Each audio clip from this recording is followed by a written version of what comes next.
Hello friends, ನೀವು ನೋಡ್ತಾ ಇರೋದು ಸಿಂಪಲ್ ಸೌಜನ್ಯ ಯೂಟ್ಯೂಬ್ ಚಾನಲ್. ನಾನು ನಿಮ್ಮ ಪ್ರೀತಿಯ ಸೌಜನ್ಯ ಮಾತಾಡ್ತಾ ಇದ್ದೀನಿ. ಎಸ್ ಫ್ರೆಂಡ್ಸ್, ಇವತ್ತು ನಿಮ್ಮೆಲ್ಲರಿಗೋಸ್ಕರ ಕೋಳಿ ಮಾಂಸದಲ್ಲಿ ಕೈಮಾ ಉಂಡೆ ಯಾವ ರೀತಿ ಮಾಡೋದು ಅನ್ನೋದನ್ನು ಇವತ್ತಿನ ವೀಡಿಯೋನಲ್ಲಿ ತೋರಿಸ್ಕೊಡ್ತಾ ಇದ್ದೀನಿ. ಸೊ ಈ ಒಂದು ವೀಡಿಯೋನ ಕಂಟಿನ್ಯೂ ಮಾಡೋದಕ್ಕೂ ಮುಂಚೆ ನೀವು ಮಾಡಬೇಕಾಗಿರೋದಿಷ್ಟೇ, ಯಾರೆಲ್ಲ ನನ್ನ ಚಾನಲ್ನ ಮೊದಲನೇ ಬಾರಿ ನೋಡ್ತಾ ಇದ್ದೀರೋ ದಯವಿಟ್ಟು ಸಬ್ಸ್ಕ್ರೈಬ್ ಮಾಡ್ಕೊಳ್ಳಿ. ಹಾಗೆ ಪಕ್ಕದಲ್ಲಿ ಕಾಣುವ ಬೆಲ್ ಐಕನ್ನ ಪ್ರೆಸ್ ಮಾಡೋದನ್ನು ಮರಿಬೇಡಿ. ಬೆಲ್ ಐಕನ್ ಪ್ರೆಸ್ ಮಾಡೋದ್ರಿಂದ ನಾನು ಅಪ್ಲೋಡ್ ಮಾಡೋ ಪ್ರತಿಯೊಂದು ವೀಡಿಯೋ ನೋಟಿಫಿಕೇಷನ್ಸ್ ನಿಮಗೆ ಸಿಗುತ್ತೆ. ನೀವು ಆ ಕೂಡಲೇ ನನ್ನ ವೀಡಿಯೋಸ್ನ ನೋಡ್ಬೋದು ಅಂತ ಹೇಳ್ತಾ ನನ್ನ ಇವತ್ತಿನ ರೆಸಿಪಿ ವೀಡಿಯೋನ ಸ್ಟಾರ್ಟ್ ಮಾಡ್ತಾ ಇದ್ದೀನಿ. ಬನ್ನಿ.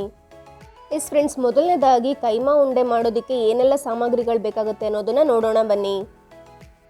4 ರಿಂದ 5 ಪೀಸ್ ಕೋಳಿ ಮಾಂಸ, 1 ಈರುಳ್ಳಿ, 1 ಟೊಮ್ಯಾಟೊ, 1 ಹಸಿ ಮೊಟ್ಟೆ, ಸ್ವಲ್ಪ ಕಾಯ್ಚೂರು, ಚಿಕನ್ ಸಾಂಬಾರ್ ಮಸಾಲ.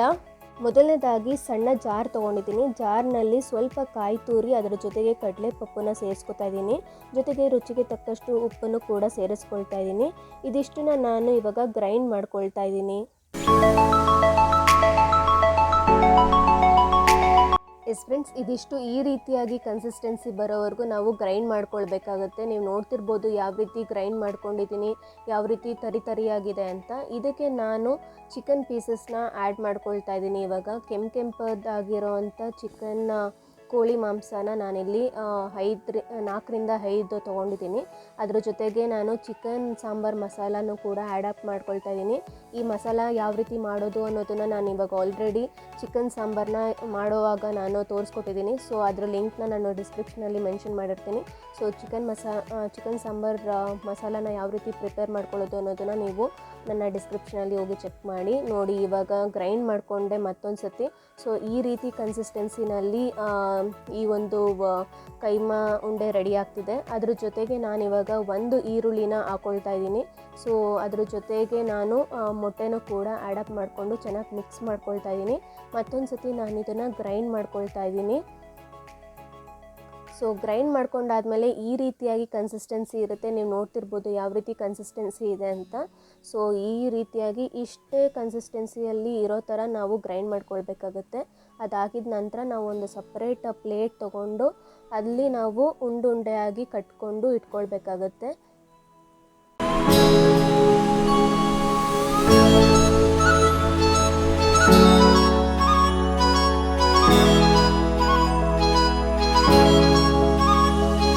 ಫ್ರೆಂಡ್ಸ್, ನೋಡ್ತಿದ್ದೀರಲ್ಲ 10 ರಿಂದ 11 ಉಂಡೆ ರೆಡಿ ಮಾಡ್ಕೊಂಡಿದ್ದೀನಿ. ಕೈಮಾ ಉಂಡೆ ನಾನು ತೊಗೊಂಡಿದ್ದು 4 ರಿಂದ 5 ಕೋಳಿ ಮಾಂಸ ಪೀಸ್ಗಳು. ಸೊ ಅದರಲ್ಲಿ ನಾನು ಇಷ್ಟು 10 ರಿಂದ 11 ಕೈಮದ ಉಂಡೆ ರೆಡಿ ಆಗೋ ಥರ ನಾನು ಮಾಡ್ಕೊಂಡಿದ್ದೀನಿ. ಸೊ ಇವಾಗ ನಾನು ಚಿಕನ್ ಸಾಂಬಾರು ಏನು ರೆಡಿ ಆಗ್ತಿತ್ತು, ಸೊ ಅದನ್ನೇ ಸಾಂಬಾರನ್ನ ನಾನು ಯೂಸ್ ಮಾಡ್ಕೊಳ್ತಾ ಇದ್ದೀನಿ. ಸಪ್ರೇಟ್ ಬೌಲಲ್ಲಿ ಇಟ್ಕೊಂಡಿದ್ದೀನಿ. ಅದಕ್ಕೇ ಅದೇ ಒಂದು ಸಾಂಬಾರ್ಗೆ ನಾನು ಈ ಉಂಡೆನ ಕೈಮದ ಉಂಡೆನ ನಾನು ಅಲ್ಲಿ ಹಾಕ್ತಾಯಿದ್ದೀನಿ ಮೆತ್ತಗೆ.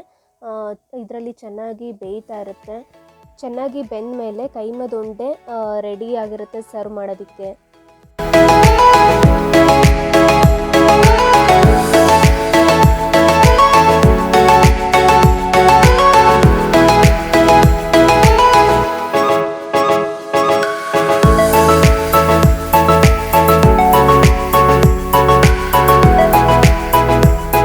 ಎಸ್ ಫ್ರೆಂಡ್ಸ್, ನೋಡಿದ್ರಲ್ಲ ಸಿಂಪಲ್ಲಾಗಿ ಈಸಿಯಾಗಿ ಕೋಳಿ ಮಾಂಸದಲ್ಲಿ ಯಾವ ರೀತಿ ಕೈಮದ ಉಂಡೆ ಮಾಡೋದು ಅಂತ. ಈ ಒಂದು ರೆಸಿಪಿ ನಿಮ್ಮೆಲ್ಲರಿಗೂ ಇಷ್ಟ ಆಗಿದೆ ಅಂತ ನಾನು ಅಂದ್ಕೊಂಡಿದ್ದೀನಿ. ಇಷ್ಟ ಆಗಿದ್ದರೆ ಲೈಕ್ ಮಾಡೋದನ್ನು ಮರಿಬೇಡಿ. ಹಾಗೆ ಈ ಒಂದು ರೆಸಿಪಿ ತುಂಬ ಜನಕ್ಕೆ ಶೇರ್ ಮಾಡಿ. ಹಾಗೆ ಈ ಒಂದು ರೆಸಿಪಿ ವಿಡಿಯೋನ ನೀವೇನಾದರೂ ಸಬ್ಸ್ಕ್ರೈಬ್ ಮಾಡ್ದೇ ನೋಡ್ತಾ ಇದ್ದರೆ ದಯವಿಟ್ಟು ಸಬ್ಸ್ಕ್ರೈಬ್ ಮಾಡ್ಕೊಳ್ಳಿ. ಹಾಗೆ ಪಕ್ಕದಲ್ಲಿ ಕಾಣುವ ಬೆಲ್ ಐಕನ್ನ ಪ್ರೆಸ್ ಮಾಡೋದನ್ನು ಮರಿಬೇಡಿ. ಬೆಲ್ ಐಕನ್ ಪ್ರೆಸ್ ಮಾಡೋದ್ರಿಂದ ನಾನು ಅಪ್ಲೋಡ್ ಮಾಡೋ ಪ್ರತಿಯೊಂದು ವಿಡಿಯೋ ನೋಟಿಫಿಕೇಷನ್ಸ್ ನಿಮಗೆ ಸಿಗುತ್ತೆ. ನೀವು ಆ ಕೂಡಲೇ ನನ್ನ ವೀಡಿಯೋಸ್ನ ನೋಡ್ಬೋದು ಅಂತ ಹೇಳ್ತಾ ನನ್ನ ಇವತ್ತಿನ ರೆಸಿಪಿ ವಿಡಿಯೋನ ಎಂಡ್ ಅಪ್ ಮಾಡ್ತಾ ಇದ್ದೀನಿ. ನೆಕ್ಸ್ಟ್ ವಿಡಿಯೋನಲ್ಲಿ ಸಿಗ್ತೀನಿ. Until then bye, take care.